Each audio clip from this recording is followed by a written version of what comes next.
وقد قيل إن أعظم العبادة انتظار الفرج، أعظم العبادة انتظار الفرج.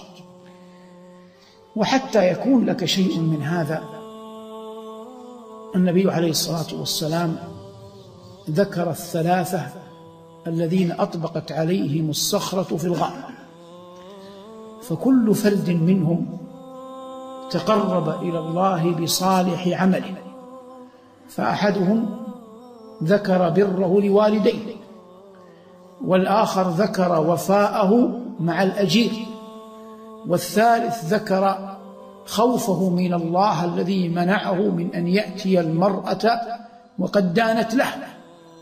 ما الذي تسأله نفسك؟ لو كنت أنت رابع الثلاثة بماذا كنت ستدعو الله؟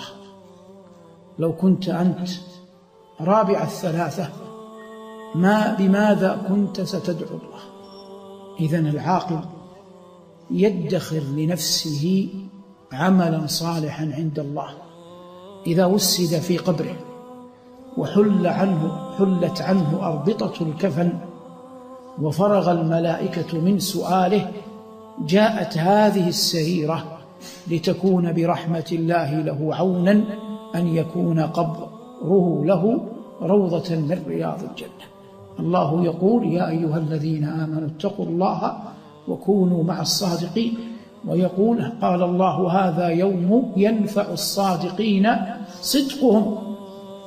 وإذا كان الإنسان يدخر لنوائب الدهر دراهم ودنانير يدفعها هنا وهناك، فمن باب أولى أن يدخر ليوم تشيب فيه الولدان أعمالا صالحة عند رب العالمين. قال ربنا: إن الحسنات يذهبن السيئات ذلك ذكرى للذاكرين واصبر فإن الله لا يضيع أجر المحسنين. فرغب جل وعلا في طاعته ودعا العباد إلى عبادته، وقال: ومن يسلم وجهه لله وهو محسن فأولئك مع الذين أنعم الله عليهم من النبيين والصديقين والشهداء والصالحين وحسن أولئك رفيقا. هذا ما تيسر إراده وتهيأ إعداده، وأعان الله على قوله، والموفق والهادي الله. وصلى الله على محمد وآله، والحمد لله رب العالمين.